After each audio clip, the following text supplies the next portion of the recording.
और हमारा जो ये क्लास होगा वो पार्लियामेंट होगा, संसद होगा हिंदी में। इसका नोट्स आप लोग बनाओगे, आपके एग्जाम पॉइंट ऑफ व्यू से जो इंपॉर्टेंट है मैं सिर्फ वही पढ़ाऊंगा। Class is being recorded, don't worry, class record हो रहा है। जो इंपॉर्टेंट चीजें हैं मैं सिर्फ वही बताऊंगा, आपको फालतू की चीजें ना मैं नोट कराऊंगा, आपकी एग्जाम पॉइंट ऑफ व्यू से जरूरी है। ठीक है, तो देखिए जो लोग लॉ के स्टूडेंट हैं उनके लिए सबसे ज्यादा जरूरी है, जो बाकी सब्जेक्ट्स के स्टूडेंट हैं उनके लिए भी ध्यान देना है, क्योंकि बजट हुआ या कुछ और, गुड मॉर्निंग, बजट और कुछ और चीजें हैं वो पूछ लिए जाते हैं। ठीक है, तो जूही शायद आप पहली बार आई हैं, तो कोशिश करिएगा सब कुछ आराम से सुनने का और समझने का। हम लोग स्टार्ट करते हैं। पार्लियामेंट पार्ट थर्ड है, क्योंकि दो पार्ट शायद आप लोगों ने नोट्स बना लिए होंगे, जो लोग नहीं बनाए हैं वो ग्रुप में नोट्स शेयर कर दिया गया है, जो भी और कोई बनाएगा वो शेयर करेगा। ठीक है, इससे क्या होता है, एक हैबिट डेवलप होती है नोट मेकिंग की, जो कि आपको बहुत आगे ले जाएगा लाइफ में कभी भी। ठीक है, अब हमने यहाँ तक बात कर लिया था कि एडजर्नमेंट, डिसोल्यूशन एंड प्रोरोगेशन क्या होता है। आगे हम लोग देखेंगे कोरम क्या होता है। कोरम, कोरम क्या होता है पार्लियामेंट में। देखिए 10% जो है ना, 10% ऑफ मेंबर, एकदम इजी लैंग्वेज में बता रहा हूँ, कोरम होता है दोनों सदन में 10% ऑफ मेंबर अगर प्रेजेंट होंगे, अगर वो प्रेजेंट होते हैं, देन प्रोसीडिंग विल स्टार्ट। तो ये क्या हो गया, 10% कोरम है, माने इतना खाना पूर्ति होना चाहिए। ठीक है, तो ये कोरम कितना है दोनों में। तो अब बताइए लोकसभा में 10% कितना होगा, 55, और राज्यसभा में कितना होगा, कोई तो बता दो, सबको सुनाई तो दे रहा है। कितना होगा राज्यसभा में, किसी ने नहीं बताया, सो सैड। पढ़ाई गुल हो जा रही है आपकी। 25, 24। 25। ठीक है, हाँ कुछ लोग बता रहे हैं। ठीक है, ओके। अब मैंने लैंग्वेज की भी बात की थी कि पार्लियामेंट में आप शेड्यूल जो 8 में जितने भी भाषा हैं उनमें से किसी का इस्तेमाल कर सकते हो, और आप अपने मदर टंग का भी इस्तेमाल कर सकते हो। रिसेंट में एक कौन सी मुर्मू नाम की महिला थी जिन्होंने अपने उड़ीसा वाले लैंग्वेज में, उड़िया में पहला स्पीच दिया था।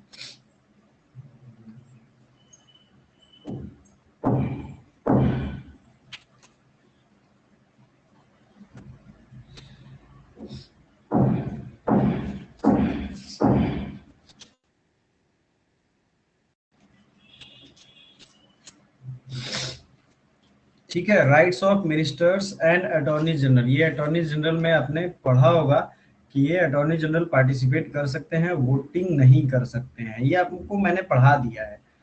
अब देखते हैं कुछ कुछ डिवाइसेज हैं जो पार्लियामेंट में पूछी जाती हैं। हम लोग अगला पार्ट थोड़ा सा 2 लाइन छोड़ के आप लोग नोट करोगे और वो हम लोग लिखेंगे।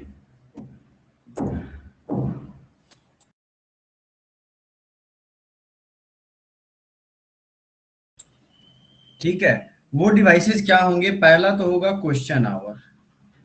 आप लोग कितने लोग ऐसे हैं जो संसद या पार्लियामेंट की प्रोसीडिंग कभी तक देखे हुए हैं। क्वेश्चन आवर,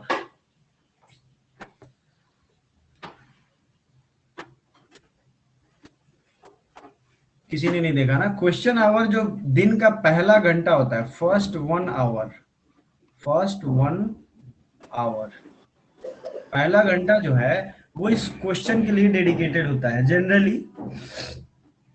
अब इस क्वेश्चन में कुछ होगा स्टार्ट, यानी स्टार्ड क्वेश्चन होगा, स्टार्ड उसको कहते हैं। कुछ होगा अनस्टार्ड, ठीक है, और कुछ होता है शॉर्ट नोटिस क्वेश्चन,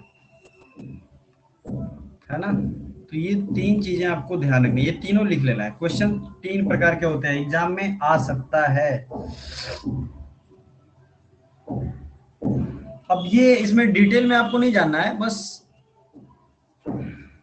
स्टार्स, हाँ मैं बता रहा हूँ भाई, बता रहा हूँ, एक सेकेंड। स्टार्ट वो क्वेश्चन होते हैं जिनका ओरल और रिटन और इस पे सप्लीमेंट्री क्वेश्चन पूछा जाएगा। देखिए स्टार्ट क्वेश्चन का आंसर के साथ इसके सामने लिख दीजिएगा सप्लीमेंट्री क्वेश्चन होता है। इट मीन्स कि इसमें जो क्वेश्चन पूछा जाएगा, जब वो आंसर उसका सांसद दे देंगे तो फिर से क्वेश्चन उस पर पूछ सकते हैं। इसका मतलब और डिटेल में समझते हैं। कोई मान लो पेट्रोलियम मंत्री है, उससे हमने सवाल पूछ दिया कि भाई तेल की प्राइसेज अभी क्यों बढ़ रही हैं। उसने बोल दिया इन कारणों से बढ़ रही है। फिर आपको लगा नहीं ये तो झूठ बोल रहा है पार्लियामेंट में, ऐसी बात तो है ही नहीं। तो आप कुछ रिपोर्ट्स के साथ फिर एक नया सवाल उससे पूछेंगे, तो वो किस कैटेगरी में आएगा? समझ में आया? क्लियर है कॉन्सेप्ट आपका? तो वो हो जाएगा स्टार्ट। और ऑन स्टार्ट में क्या होगा? गुड मॉर्निंग, सॉरी हम लेट हो गए क्योंकि कुछ काम था। अभी तुरंत स्टार्ट किया, जस्ट 2-3 मिनट हुए। रिकॉर्डेड में शुरू का 2-3 मिनट आप बाद में देख लीजिएगा, ठीक है। ऑन स्टार्ट में क्या होगा? ऑन स्टार्ट में वो होता है, इसमें जो है ना, इसमें आपको रिटन जवाब दे दिया जाएगा। मतलब क्या है कि आपने कुछ क्वेश्चन रिटन पूछा, उसका रिटन जवाब संसद से ही आ गया आपके पास, ठीक है। ओरल इसमें संसद भवन में आंसर नहीं दिया जाएगा। अब उस वो जो जवाब है अनस्टार्ड वाला, उसमें आप सप्लीमेंट्री नहीं पूछ पाओगे। इसमें है ना सप्लीमेंट्री लिखा था अपने सामने, देखिए कॉन्सेप्ट समझना है। इसमें रिटन होगा तो सप्लीमेंट्री नहीं होगा। और शॉर्ट नोटिस क्वेश्चन वो होता है जिसमें मान लो कोई, जैसे कि एक एग्जांपल देते हैं, देश में मान लो बहुत ज्यादा भूखमरी फैल गया है ना, देश में बहुत ज्यादा करप्शन फैल गया, तो 10 दिन का नोटिस देंगे हम, स्पीकर से परमिशन लेंगे और परमिशन लेने के बाद ये प्रोसेस, शॉर्ट नोटिस वाला क्वेश्चन हम लोग रख सकते हैं। समझ में आया या नहीं आया? सब लोग बता दो।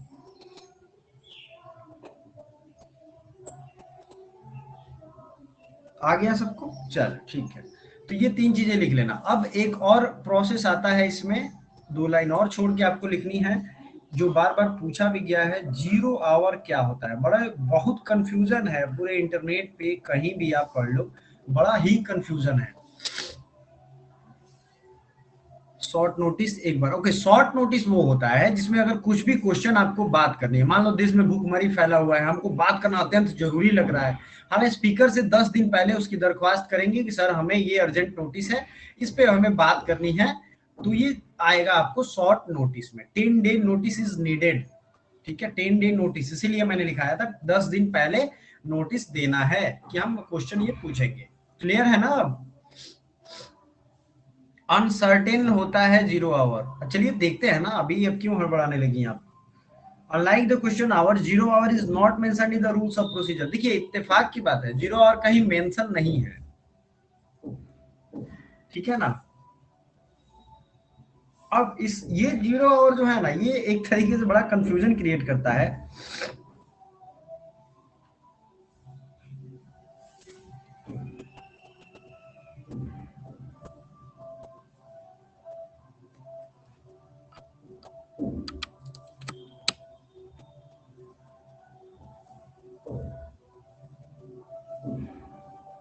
Can issue urgent public importance, हाँ ठीक है, वो टू अप टू 1 पेज, ठीक है ठीक है, वही तो मैं देख रहा हूँ किसका, ठीक है। और बताइए, और किसी को कुछ पता है क्या?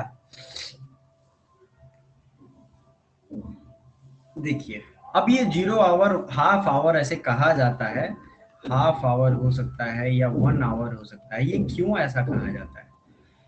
क्वेश्चन आवर के बाद, ये यहाँ पे ऐसे ही लिखना, क्वेश्चन आवर के बाद, ठीक है। और agenda for the day, agenda for the day के बीच का समय जो होता है ना, उसको हम 0 आवर मान सकते हैं। ये कंप्लीट इसका एक इंफॉर्मेशन हुआ। अब इसमें कहीं से कोई कंफ्यूजन हो, मान लो क्वेश्चन आवर और एजेंडा फॉर द डे के बीच में आधा घंटा ही टाइम बचा, तो ये आधे घंटे का हो गया। 1 घंटे का हुआ तो 1 घंटे का होगा। प्रेजेंट आवर में 1 to 2 PM है, तो हुआ ना। क्योंकि देखो 1 बजे तक क्वेश्चन आवर खत्म हो जाते हैं, ठीक है, क्वेश्चन सारे पूछ लिए जाते हैं। उसके बाद कुछ क्वेश्चन का आंसर देना है 2 बजे से, तो बीच में बच गया 1 घंटे, तो सांसद जो है वो ओवर टाइम कर लेते हैं, बीच में बैठ के बहसबाजी कर लेते हैं। तो अब समझ में आया कि ये मेनली जो है, ये रेगुलर ऑफ द बिजनेस जो है उसके पहले और क्वेश्चन आवर के बाद में। अब कंफ्यूजन दूर हुआ कि नहीं? और ये इंडियन इनोवेशन है, ये इंडियन खोज है, इंडियंस का ये दिमाग है, इंडियन इनोवेशन है ना, इंडियन इनोवेशन। अच्छा, सबसे एक चीज मैं कहना चाहूंगा, किसी दिन अगर मॉर्निंग में क्लास मैं नहीं लूं और शाम में मैं 1-1.5 घंटे की क्लास ले लूं, आपको कोई प्रॉब्लम होगी? शाम में 7 बजे के बाद किसी किसी दिन ऐसा होगा, हमेशा नहीं होगा, ठीक है? क्योंकि सिलेबस को देखते हुए मैं सोच रहा हूँ कि जिस दिन मैं मॉर्निंग में नहीं लूंगा, उस दिन मैं शाम में आराम से 1-1.5 घंटे की क्लास ले लूंगा, ठीक है? जैसे मान लो हम लोग 40 मिनट में आप लोग उठ जाते हो, लेकिन उस दिन मूड बना के रखना कि शाम में आज लंबी क्लास चलने वाली है ना? ठीक है, ठीक है, ठीक है, मुझे अच्छा लगा आप लोग सपोर्ट कर रहे हो। चलिए, हो गया ये।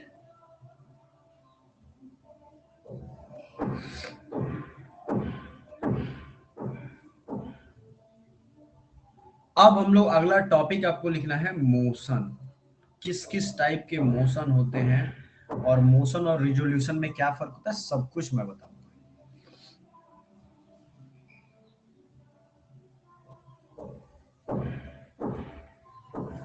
देखिए, मोशन का जनरल मतलब समझाता हूँ। मान लो प्रोसीडिंग चल रहा है कोई, है ना, प्रोसीडिंग तो चल रहा है, लेकिन आपको कुछ ऐसा मुद्दा लगा जिसपे हमें बात करने की जरूरत है, ठीक है? अब आप क्या करते हो, आप लगते हो हंगामा मचाने कि सर हमारी भी बात सुनी जाए, हमसे भी बात सुना जाए। सबको क्लियर है ना, आवाज आ रहा है सबको? तो आपने ये कहना शुरू किया, इससे ज्यादा अच्छा है कि एक आप इस पे मोशन पास कर दो। सबको आवाज आ रही है ना मेरी? कोई तो जवाब दो यार, यस नो कुछ तो लिखो, आवाज नहीं आ रही है क्या?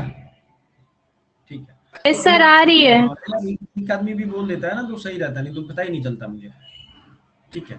तो आपने क्या किया कि एक छोटा सा मोशन उस पे पास करा लिया कि हमें भाई इस पे बात करनी है, आप लोग इस पे भी ध्यान दें।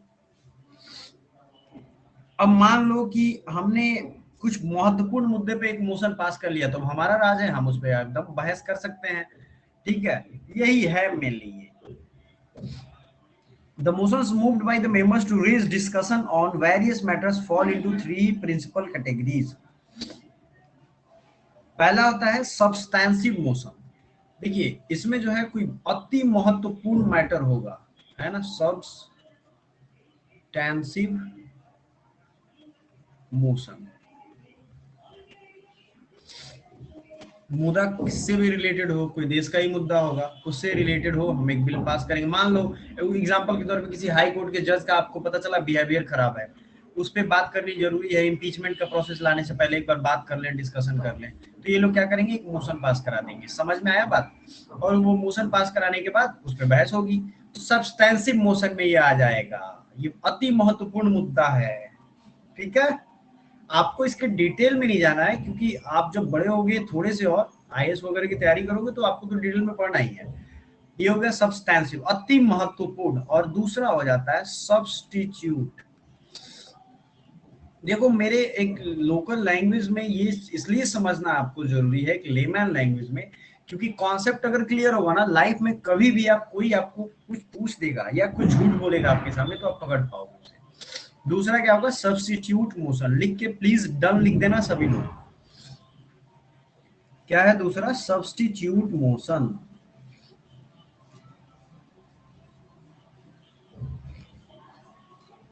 अब सब्स्टिट्यूट का मैटर समझ रहे हो ना, क्या होता है? सब्स्टिट्यूट मतलब अल्टरनेट व्यवस्था। अब ये मोशन जब हम पास कर देंगे तो उसके पहले वाला मोशन बेकार हो जाएगा, ठीक है? ये याद रखना है। तीसरा, इसको भी डिटेल में नहीं लिखना, बस याद रखना है, सब्सिडियरी मोशन क्या होता है। अब सब्सिडियरी नाम ही में इसका मीनिंग भी छुपा हुआ है। सब्सिडियरी मोशन कौन सा मोशन है भाई? सब्सिडियरी मोशन है।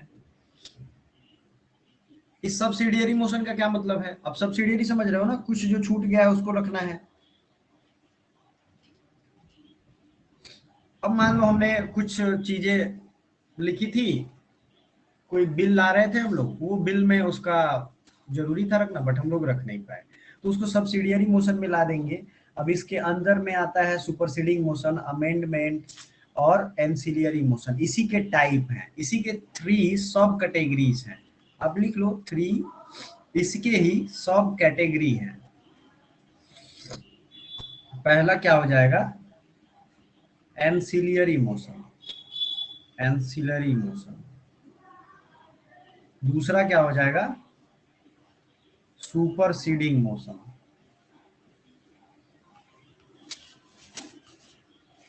और तीसरा क्या हो जाएगा? अमेंडमेंट, है ना? ये तीन हो गए। चलो, किसी को कोई दिक्कत होगा? ये सब कैटेगरी है इसके, इसके अंदर में ही आते हैं।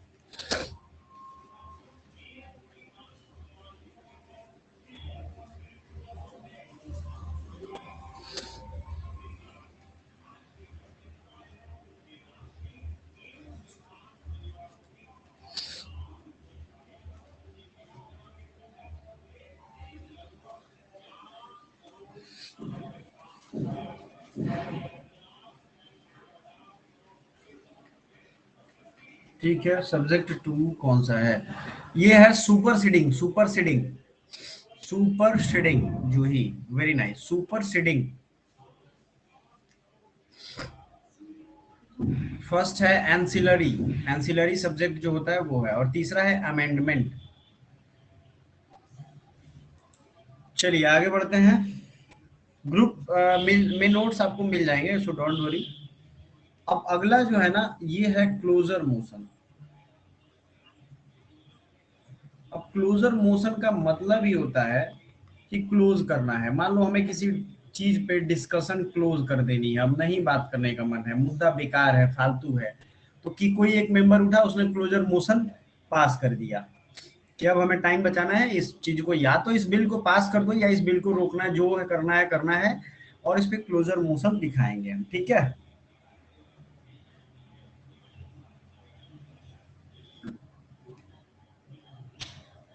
ठीक है, अगला लिख लो। अगला पॉइंट देना है आपको, प्रिविलेज मोशन। अब ये प्रिविलेज मोशन बड़ा खतरनाक चीज है।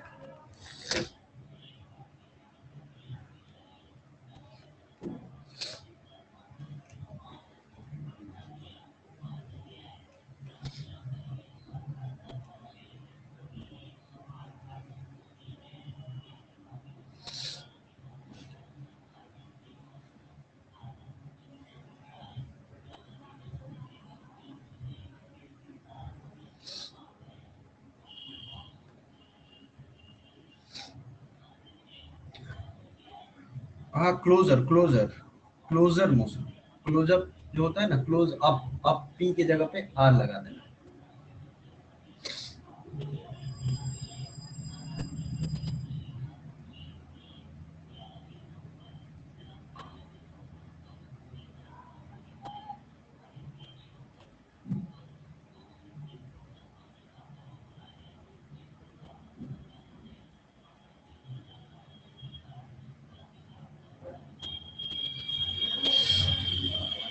सबको क्लियर है?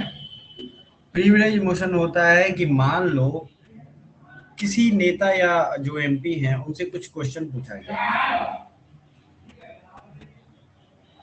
ठीक है, उसने क्या किया कि उस मोशन को उल्टा सीधा फैक्ट बता दिया, गलत सलत बात बता दिया, किसी को कुछ उल्टा सीधा कह दिया, उसमें जो फैक्ट है। प्रिपरेशन के लिए कौन सी बुक परचेज करूं? आपको किस चीज की देना है हर्षित?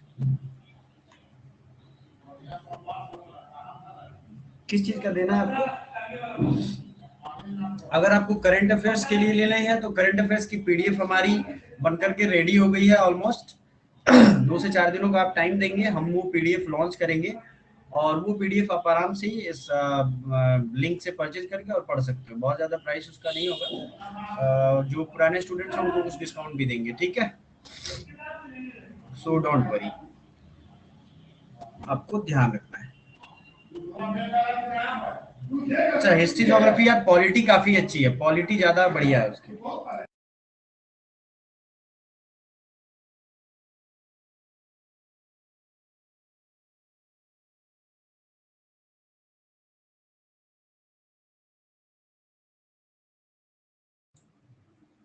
लूसेंट,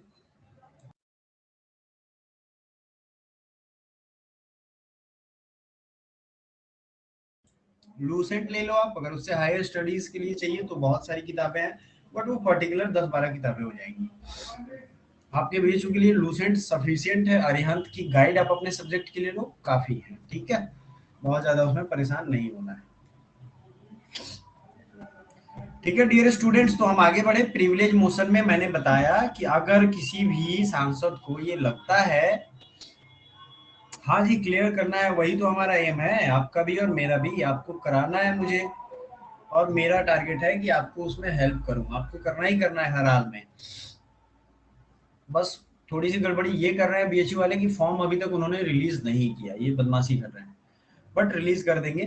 प्रिविलेज मोशन जो है वो उसका मतलब होता है कि किसी भी तरीके का प्रिविलेज है, रूल्स ऑफ ऑर्डर हुआ या कोई भी प्रिविलेज, इट मींस कि कोई सांसद ने कुछ गलत फैक्ट्स बता दिया तो उसने इस प्रिविलेज का गलत फायदा उठा लिया और इसके खिलाफ जो है प्रिविलेज मोशन उसके खिलाफ लाया जाता है, ठीक है, ये चीजें समझ गए आप।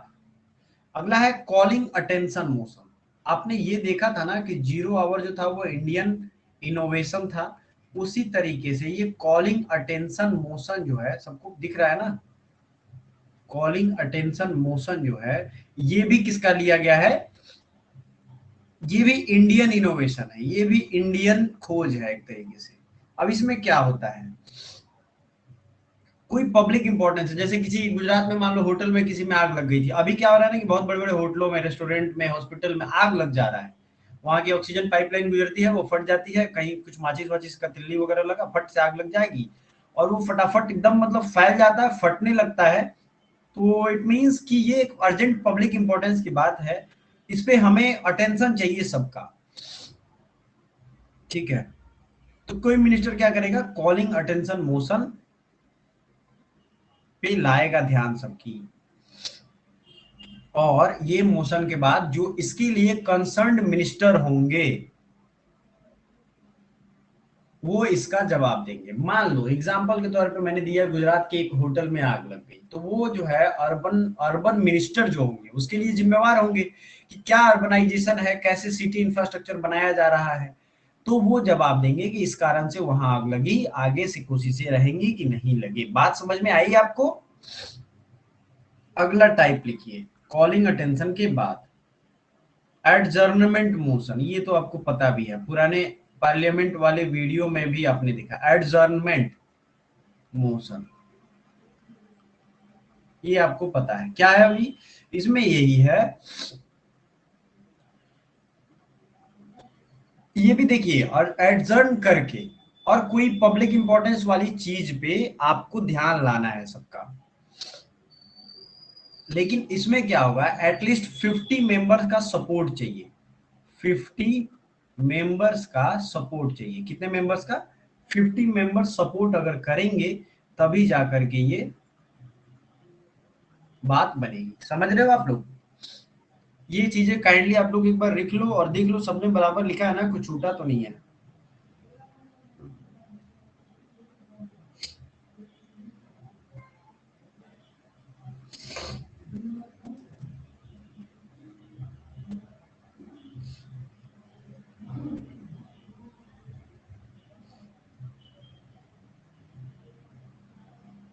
चलो ठीक है, तो ये जो एडजर्नमेंट मोशन है इसमें 50 मेंबर्स इसके साथ देंगे तभी एडजर्न किया जाएगा, और उस बात पे जो वो लोग चाहेंगे।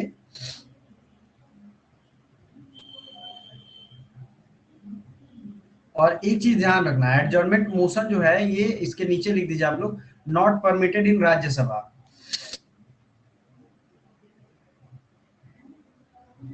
और अगर एडजर्नमेंट मोशन 50 लोगों ने ये पास कर दिया तो 2.5 घंटे का डिस्कशन इस पे होता है। दो चीज आप लोग लिख लो, after passing adjournment motion 2 and 30 minutes hours discussion is needed and Rajya Sabha is not permitted.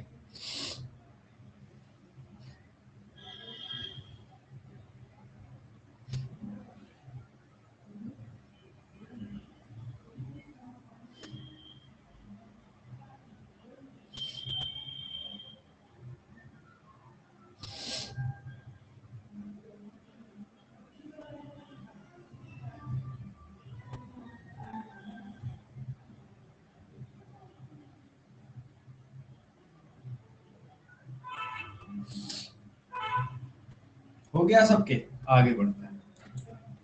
अगला जो है नो कॉन्फिडेंस मोशन, ये बड़ा इजी है, मैं खुद से नहीं चाहता हूँ, कोई बताए मुझे।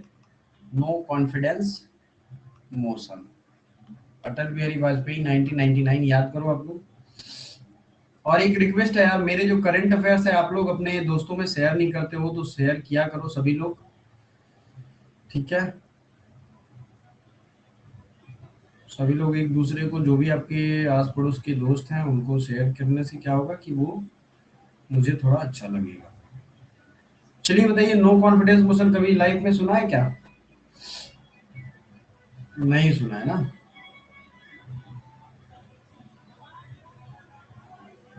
So it is passed by a position in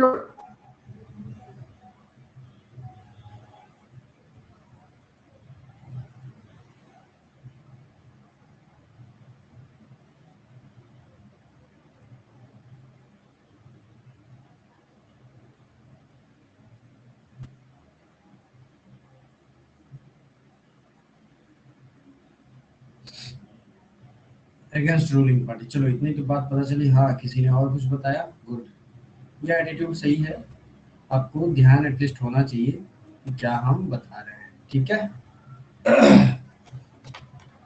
देखिए क्या होता है, मैं थोड़ा और डिटेल में और लेमन लैंग्वेज में समझाता हूँ। आर्टिकल 75 जो है ना, ये कहता है कि जो काउंसिल ऑफ मिनिस्टर है, इसको मैं लिखता हूँ COM, काउंसिल ऑफ मिनिस्टर, ये आर्टिकल 75 के अकॉर्डिंग ये जो है कलेक्टिवली रिस्पॉन्सिबल होता है लोकसभा के। कलेक्टिव रिस्पॉन्सिबल किसके होता है? लोकसभा। Got it? बात आपको समझ में आ गई? लोकसभा के ये रिस्पॉन्सिबल होता है। Article 75, it means that the ministry stays in the office so long as it enjoys the confidence of the majority of the house. अब इसका मतलब है कि अगर हमने मान लो नो कॉन्फिडेंस मोशन दे दिया, किसी पार्टी ने दे दिया, किसी को चैलेंज कर दिया और उसने उतना, यानी कि क्या होता है 50% से ज्यादा सीट्स उसके नहीं है सरकार में, तो सरकार क्या करेगी? फॉल डाउन हो जाएगी। अटल बिहारी वाजपेयी के साथ यही हुआ था 1999 में, जब उन्होंने ये अनाउंस किया नो कॉन्फिडेंस मोशन उनके अगेंस्ट में लाया गया, जयललिता ने साथ नहीं दिया और उनकी जो 3-4 एमपीज की कमी में उनकी सरकार गिर गई, फिर से इलेक्शन हुआ और बात बिगड़ गई। तो एग्जाम्पल ये आप समझ सकते हो।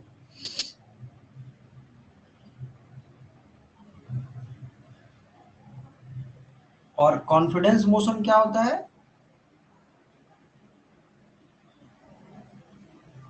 मान लो कोलिशन गवर्नमेंट को लगा कि नहीं यार, लोग जो है ऐसा में भरोसा हो गया है कि सरकार अब गिरने वाली है, ऐसा किसी ने अफवाह कर दिया है ना, तो उस अफवाह से बड़ा बुरा असर पड़ता है। आपको ये ध्यान रखना है कि ये जो है, ये अफवाह अगर किसी पार्टी ने ही उड़ा दिया कि सरकार अब गिरने वाली है, अब हम लोग सत्ता में आ जाएंगे कुछ भी, तो जो रूलिंग पार्टी है वो क्या करती है?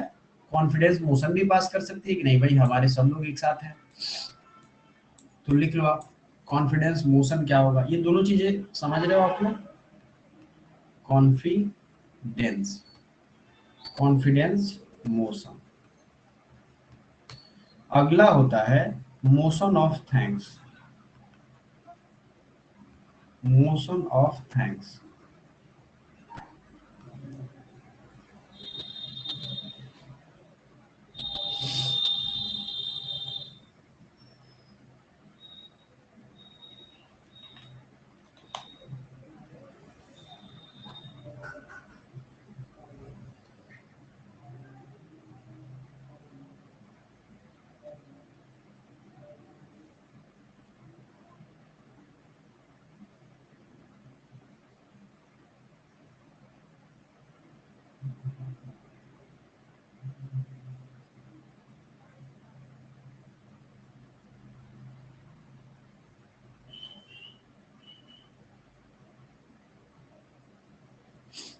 ठीक है, मोशन ऑफ थैंक्स को समझते हैं। देखिए हर सेशन के पहले प्रेसिडेंट जो है ये, हाँ, प्रेसिडेंशियल एड्रेस, प्रेसिडेंशियल एड्रेस होता है वो गवर्नमेंट की पॉलिसी के बारे में कुछ क्लियर कट इंस्ट्रक्शन देते हैं कि आपको इन सब चीजों का, ये गवर्नमेंट का ये मैंडेट है, ये चीजें वो करना चाहती है, प्लीज आप लोग साथ दें। ये सब चीजें वो उनका मतलब नहीं होता है, एक तरीके से फॉर्मल वो स्पीच होता है, लेकिन वो जो जो पॉलिसीज की बात करेंगे जो जो बात वो कहते हैं उनका ट्रांसक्रिप्ट वर्जन होता है सबके पास, उसको वो पास करते हैं सब लोग ऐसे थप थप थप थप करके बेंच पे, आप लोग देखते होंगे हर कुछ टाइम के बाद वो ऐसा थप थप करते हैं। वो जो थप थप है ना वो मोशन ऑफ थैंक्स है।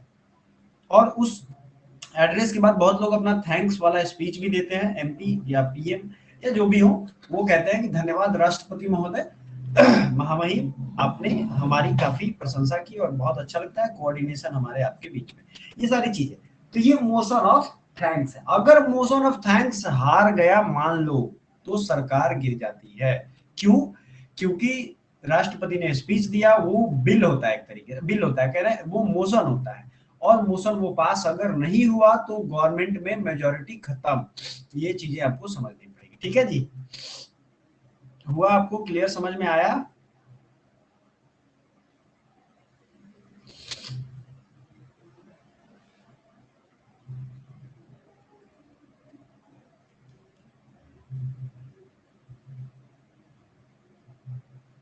इसके अलावे जो है एक सेंस्योर मोशन होता है, निंदा प्रस्ताव, इसको लिख लीजिए आप लोग, सेंस्योर। ये किसी इंडिविजुअल मिनिस्टर के खिलाफ,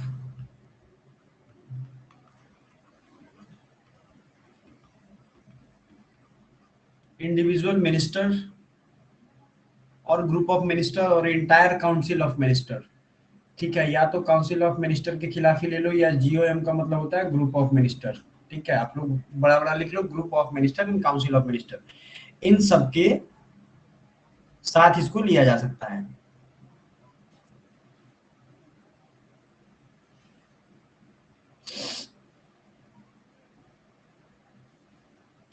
ये किसी, मान लो किसी एक जो है ना, एक मेंबर ने कुछ घटिया काम कर दिया, ठीक है, कुछ भी हो सकता है वो, उसके खिलाफ ये बिल हम पास कर देंगे, निंदा करेंगे उस काम की, है ना? लेकिन इससे फायदा ये है कि उस वो मिनिस्टर पे असर पड़ेगा, काउंसिल ऑफ मिनिस्टर को कोई जवाबदेही नहीं होती है। क्लियर है? चीजें आपको समझ में आ रही हैं?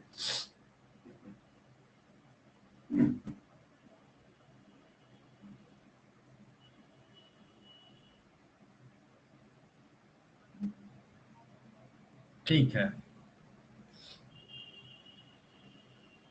अब आ जाते हैं हम लोग पॉइंट ऑफ ऑर्डर। ये बड़ा कॉमन सा शब्द है, आप लोग सुनते होंगे, आप लोग शुरू से देखते भी आ रहे हो कि मॉर्निंग में जो है वो क्वेश्चन आवर होता है, पॉइंट ऑफ ऑर्डर लिख लो। आप ये समझ गए हो ना कि मॉर्निंग में क्वेश्चन आवर हुआ, फिर जीरो आवर हो गया, फिर एजेंडा ऑफ द डे हुआ, ये तीन चार चीजें हुई, है ना?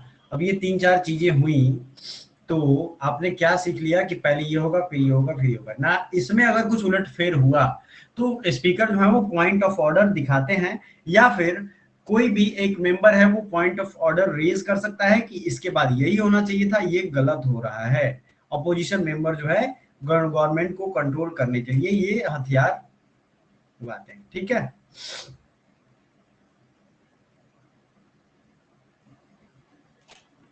अब हाफ एन आवर डिस्कशन क्या होगा?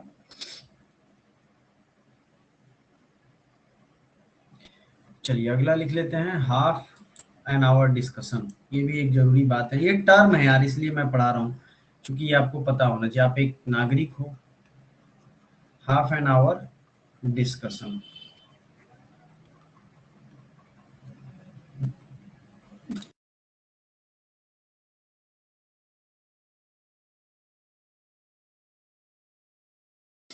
हाफ एन आवर डिस्कशन होगा, इसका मतलब है कि 3 days, 3 days a week, 3 days a week में ये पॉसिबिलिटी होती है कि कोई अर्जेंट पब्लिक इंपॉर्टेंस के लिए आधे आधे घंटे दिए जाते हैं, ठीक है? इसके लिए ना कोई मोशन होगा ना वोटिंग होगी, ये ध्यान रखना है। इसके अलावा भी शॉर्ट ड्यूरेशन डिस्कशन होता है, और ये 2 घंटे का होता है, लिख लीजिएगा शॉर्ट। हाँ, मंडे वेडनेसडे फ्राइडे ऐसे ही होता है, शॉर्ट ड्यूरेशन डिस्कशन।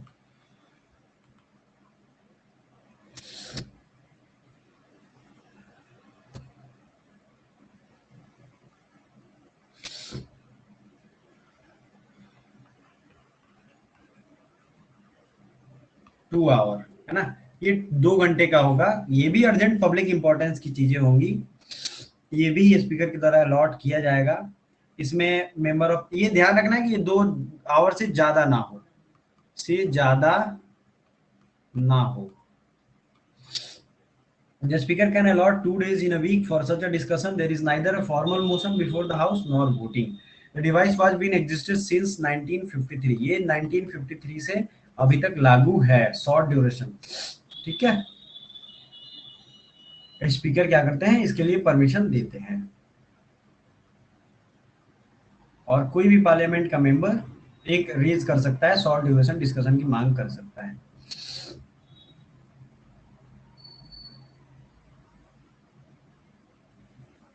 तो अभी तक आपने जितना कुछ लिखा है ना, उसको एक बार काइंडली रिवाइज कर लो आप लोग शुरू से, अभी आज ही जो पढ़ा है आपने।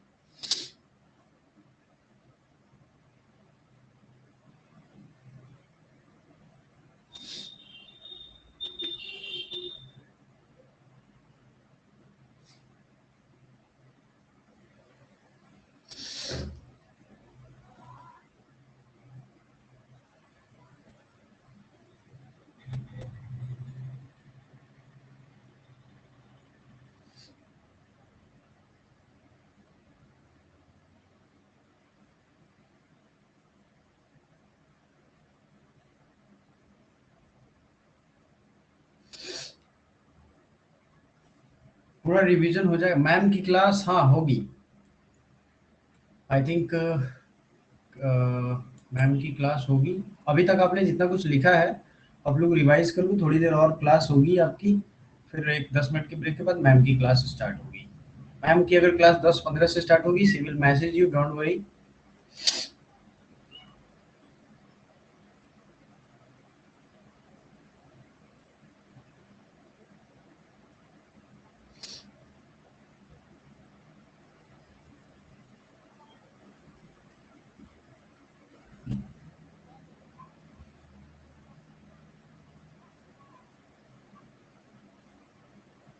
ठीक है, आपने सबने रिवीजन कर लिया क्या?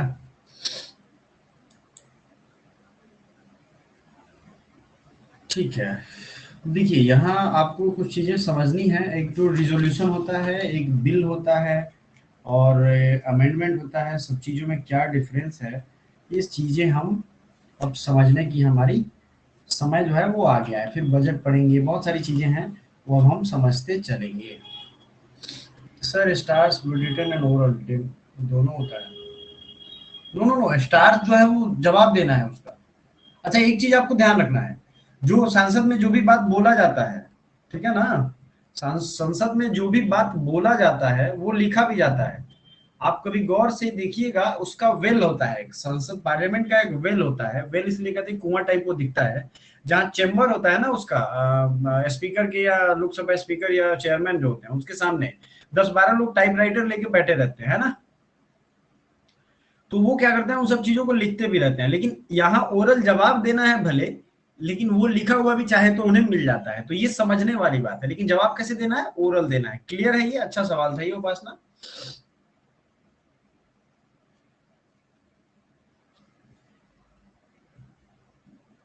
चलिए आगे बढ़े हम।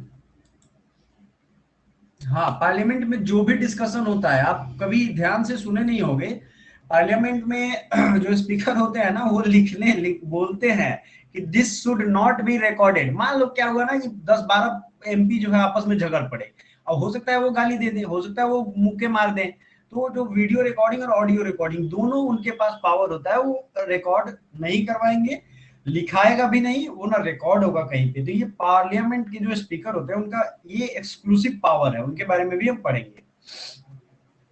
समझ में आया? इंटरेस्टिंग चीज है यार, पढ़ो, मजा आता है इन सब चीजों को।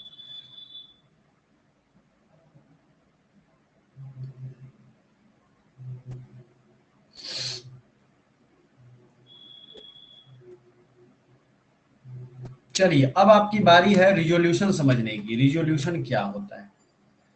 आपने भी लाइफ में बहुत सारे रिजोल्यूशन लिए होंगे। क्या होता है रिजोल्यूशन? ये पार्लियामेंट का रिजोल्यूशन है। कोई भी मेंबर रिजोल्यूशन पास कर सकता है किसी एक खास जनरल पब्लिक इंपॉर्टेंस के लिए।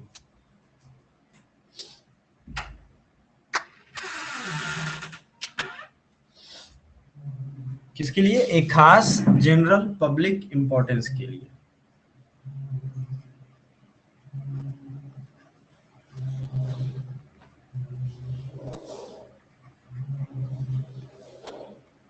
ठीक है जी, जनरल पब्लिक इंपॉर्टेंस के लिए कोई भी एक मेंबर, एनी मेंबर ये पास कर सकता है। क्लियर है?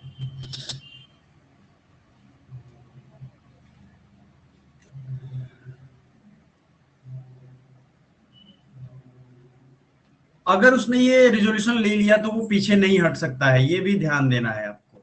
अब ये 3 तरीके का होता है, 3 टाइप लिख लीजिए, ये तीनों टाइप नोट कर लेना है स्टार दे करके। पहला होगा private member resolution, private member resolution. दूसरा होता है इसमें क्या? गवर्नमेंट रिजोल्यूशन,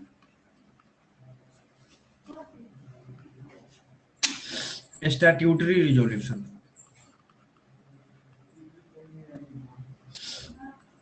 क्लियर है ये?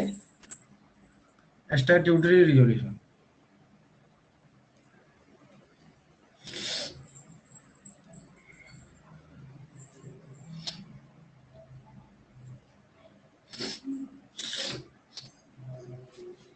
तो ये चीजें मुझे बस बतानी थी। ये फाइनल हमारा आज का क्लास था। आज का क्लास काफी लॉन्ग चला। आई थिंक आपको हर चीज समझ में आया होगा, किसी को कोई डिस्प्यूट नहीं है, कोई कंफ्यूजन नहीं है। तो फिर हम ये सारी जो लिखी है मैंने चीजें आपको स्टडी मटेरियल सेक्शन में मिल जाएंगी। So we will end the class now. And ma'am की क्लास में भी थोड़ा सा 5-10 मिनट लेट हो, बट वो पढ़ाएंगी, आप लोग टाइम से आ जाना। ठीक है? Thank you so much. Thank you, thank you, thank you.